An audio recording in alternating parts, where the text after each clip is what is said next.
चुनाव के मैदान में कल कांग्रेस को बड़ा झटका लग सकता है। गौतम बुद्ध नगर से कांग्रेस के उम्मीदवार रमेश चंद तोमर कल अपना टिकट वापस कर सकते हैं, यानी लौटा सकते हैं। सूत्रों के मुताबिक वो बीजेपी ज्वाइन कर सकते हैं। आशीष कुमार सिंह एबीपी न्यूज संवाददाता और जानकारी के साथ जुड़ रहे हैं। आशीष, क्या वजह है कि रमेश चंद तोमर अपना टिकट लौटाएंगे और बीजेपी में शामिल होंगे?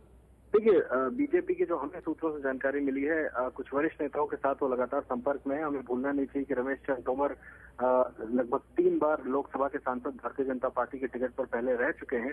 कांग्रेस ने इस बार उन्हें अपना प्रत्याशी गौतम बुद्ध नगर से बनाया था, लेकिन हमें जिस तरह के संकेत मिल रहे हैं उसके मुताबिक संभव है कि कल वो नरेंद्र मोदी की जो भारत विजय रैली है गाजियाबाद में, उस मंच को शेयर कर सकते हैं। लेकिन कम से कम इतना तकरीबन लगभग हम कंफर्म तौर पर कह सकते हैं कि उनकी बातचीत लगातार बीजेपी के बड़े नेताओं से चल रही है और संभव है कि वो भारतीय जनता पार्टी ज्वाइन कर सकते हैं और अपना टिकट कल तक वो कांग्रेस पार्टी को रिटर्न भी कर सकते हैं। जी, तो कल वो अपना जो टिकट है वो वापस कर सकते हैं। विकास भदौरिया एबीपी न्यूज संवाददाता और जानकारी के साथ जुड़ रहे हैं। विकास, बीजेपी के खेमे से क्या जानकारी मिल रही है इस बाबत? देखिए, तकरीबन पिछले 10 दिनों से रमेश चंद तोमर बीजेपी के संपर्क में थे।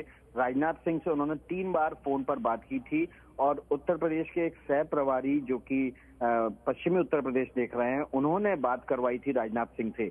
इसके बाद ये सह प्रभारी इस मामले को और आगे बढ़ाने के लिए बनारस भी गए थे, जहां पर अमित शाह से भी इनकी बैठक हुई थी।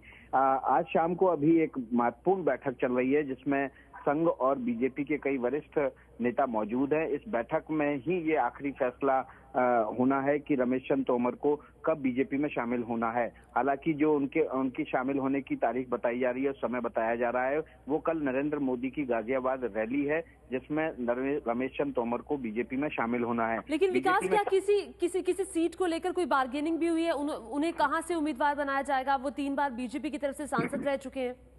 जी देखिए, वो गाजियाबाद से बीजेपी के 3 बार सांसद रहे थे। 2009 में भी उनका टिकट काट दिया गया था और वहां से पार्टी के अध्यक्ष वर्तमान अध्यक्ष राजनाथ सिंह ने चुनाव लड़ा था। इस बार भी वो गाजियाबाद सीट से अपने लिए टिकट मांग रहे थे, लेकिन जनरल वीके सिंह को बीजेपी ने टिकट दिया।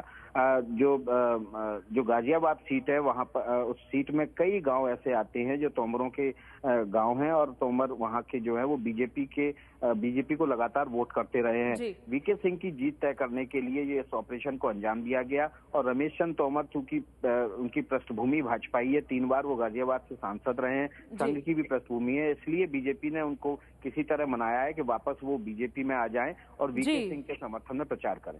बिल्कुल, रमेश चंद तोमर बीजेपी अगर ज्वाइन कर लेते हैं तो बीजेपी को बड़ा फायदा होगा गाजियाबाद से, जहां से अभी जो वीके सिंह है उन्हें बनाया गया है उम्मीदवार।